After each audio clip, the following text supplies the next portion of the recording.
شادی کی پہلی رات میں نے گھونگھٹ اٹھانے سے پہلے اپنی پگ اس کے قدموں میں رکھتے ہوئے صاف الفاظ میں بتا دیا کہ مجھے معاف کر دو، میں حق کے زوجیت ادا کرنے سے بالکل قاصر ہوں، صرف اپنی والدہ اور بہنوں کی خوشی کی خاطر خود غرض بن گیا ہوں۔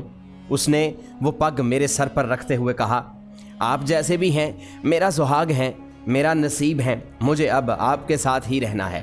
اس دن کے بعد اس اللہ تعالیٰ کی بندی نے میرے ساتھ 30 سال گزارے، میرے گھر والوں کی ہر بات برداشت کی، بانجھ ہونے کے تانے بھی سنے، مگر میرا پردہ رکھا۔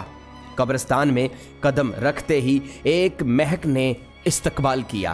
یہ خوشبو اس سے پہلے کبھی نہیں سونگھی تھی اور نہ ہی محسوس کی تھی۔ میں ہر جمعے کو صبح فجر کی نماز کے بعد اپنے والد صاحب کی قبر پر فاتحہ خوانی کرنے جاتا اور وہاں سے اپنے آفس چلا جاتا۔ ایک عرصہ ہو گیا تھا، مگر آج میں نے قبرستان میں ایک نئی خوشبو محسوس کی جو مجھے بے چین کر رہی تھی۔ یہ خوشبو کسی طرح سے بھی دنیاوی خوشبو نہیں لگ رہی تھی۔ بہرحال میں والد صاحب کی قبر پر پہنچا تو ان سے چند فاصلے پر ہی ایک نئی قبر بنی تھی۔ تازہ پھول اور چادر سے اندازہ لگانا مشکل نہیں تھا کہ 2 یا 3 دن پہلے یہ قبر بنی ہے۔ والد صاحب کی قبر سے فارغ ہو کر میں اس قبر پر فاتحہ خوانی کے لیے رک گیا۔ فاتحہ خوانی کے دوران میں نے محسوس کیا کہ یہ خوشبو اس قبر سے ہی آ رہی ہے۔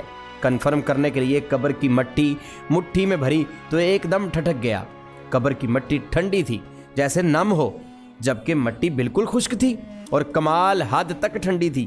بہرحال مٹی کو وہیں قبر پر پھینک دیا اور ہاتھ جھاڑنے کے بعد چل پڑا۔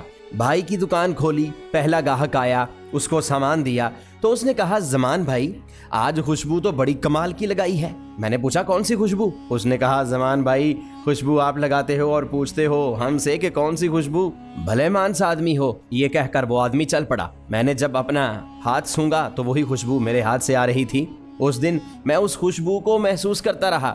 ہاتھ دھونے کے باوجود بھی میرا ہاتھ معطر رہا۔ اگلے دن ہفتے کو بھی نہ چاہتے ہوئے قبرستان چلا گیا اور والد صاحب کی قبر پر فاتحہ خوانی کرنے کے بعد اس قبر پر فاتحہ خوانی کی۔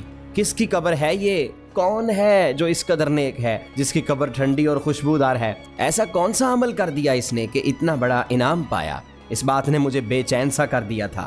گورکن سے اس قبر کے متعلق پوچھا تو اس نے بتایا کہ خاتون کی قبر ہے۔ یہ جان کر اور بھی حیرت ہوئی کہ عورت کو اس قدر شاندار مقام کیسے ملا۔ اگلے دن اتوار تھا۔ دیر تک سونے کی عادت ہونے کے باوجود بھی صبح فجر کی نماز کے وقت اٹھ کھڑا ہوا اور قبرستان روانہ ہو گیا۔ قبرستان میں داخل ہوا تو کیا دیکھتا ہوں، اسی خاتون کی قبر پر ایک باریش آدمی قرآن خوانی کر رہا ہے۔ میں والد صاحب کی قبر پر فاتحہ خوانی کرنے لگا۔ فاتحہ خوانی کرنے کے بعد میں نے اس آدمی کی طرف دیکھا جو اب دعا مانگ رہا تھا۔ جیسے ہی وہ دعا سے فارغ ہوا تو باہر کی جانب چل پڑا۔ اس کو جاتے ہوئے دیکھ کر میں بھی اس کے پیچھے ہو لیا۔ جیسے ہی وہ دروازے سے باہر نکلا میں نے آواز دی، سر بات سنیں، 1 منٹ پلیز میری بات سن لیں۔ اس نے کہا، جی فرمائیے۔ سر میں معذرت چاہتا ہوں، میں نے آپ کو تکلیف دی، مگر میں آپ سے ایک بات پوچھنا چاہتا ہوں، اگر آپ اجازت دیں۔ اس نے کہا، جی پوچھیں، کیا بات ہے؟ اس شخص کا لہجہ انتہائی محبت بھرا تھا۔ میں نے شکریہ ادا کیا اور پھر میں نے اپنی بات شروع کی۔ میں نے کہا، دراصل میں جاننا چاہتا ہوں کہ یہ قبر کس کی ہے جس پر آپ فاتحہ خوانی کر رہے ہیں؟ اگر آپ مناسب سمجھیں تو مجھے بتا دیں، یہ آپ کیوں پوچھ رہے ہو؟ اس نے سوال کیا، دراصل اس قبر سے آنے والی خوشبو نے مجھے بے چین کر دیا ہے۔ ایسی خوشبو میں نے آج تک محسوس نہیں کی۔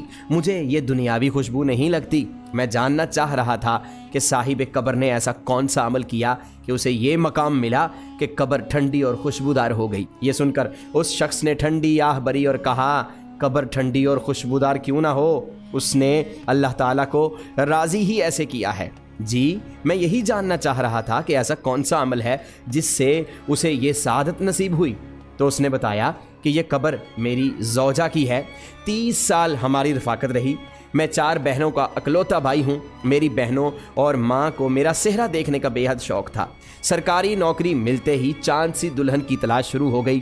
یوں دنوں میں لڑکی کی تلاش کا کام مکمل ہوا۔ شادی ہوئی اور ماں بہنوں نے اپنے ارمان دل کھول کر پورے کیے۔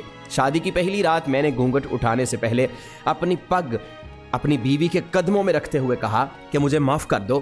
میں سچ سچ اور صاف صاف الفاظ میں بتا رہا ہوں کہ میں